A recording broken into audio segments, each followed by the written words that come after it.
العربية المحتلة. وفي تصريح لهيئة الإذاعة البريطانية قالت مصادر أردنية مطلعة إن الأنظار تتجه الآن نحو المملكة العربية السعودية بانتظار إعلان موقفها إزاء الأحداث المتسارعة في الخليج. وقالت تلك المصادر إن الغزو العراقي للكويت سيترك أثرا كبيرا على مستقبل العلاقات بين أعضاء مجلس التعاون الخليجي الذين تربطهم معاهدات دفاع مشترك، كما سيؤثر على مستقبل دول مجلس التعاون العربي التي تربطها هي الأخرى معاهدات مماثلة. وأوضحت المصادر ذاتها أنه من الصعب التكهن بموقف كل من السعودية وهي عضو مجلس التعاون العربي من هذه الأزمة التي تهدد بتغيير الخارطة السياسية والتحالفات الاستراتيجية في منطقة الخليج.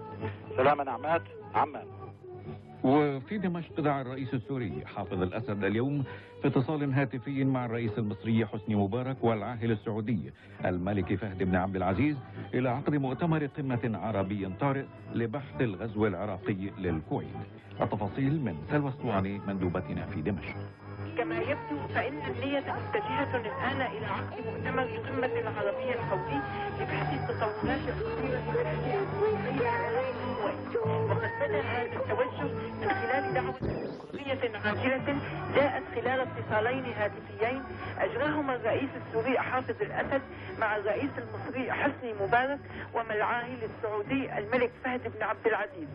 وقال السيد جبران كوريا المتحدث الرئاسي إن الرئيس الأسد بحث مع كل من الرئيس المصري والعاهل السعودي التطورات الخطيرة بين العراق والكويت وما يمكن أن يفيده بالنسبة لهذه التطورات، خاصة عقد مؤتمر قمة عربية فوري لمواجهتها. وكان هذا أول تعليق سوري صدر ظهر اليوم على الغزو العراقي للأراضي الكويتية، فيما نقلت وسائل الإعلام السورية منذ الصباح تطورات الأحداث كما تناقلتها وكالات الأنباء دون أي تعليق، غير أن الرئيس السوري حافظ الأسد كان قد أعلن موقف بلاده من الخلاف العراقي الكويتي قبل عدة أيام أثناء استقباله للمبعوث الكويتي الدكتور عبد الرحمن العوضي الذي سلمه رسالة من أمير دولة الكويت حول الخلافات التي نشأت بين العراق والكويت، والتي أكد خلالها الرئيس الأسد حرصه على عدم تصعيد هذا الخلاف وعلى ضرورة حل الخلافات العربية بالحوار، لأن من شأن الحوار أن يحقق حلولا ناجعة وأن يساعد على تحقيق التضامن العربي والعمل العربي المشترك لمواجهة التحديات الحالية والمستقبلية.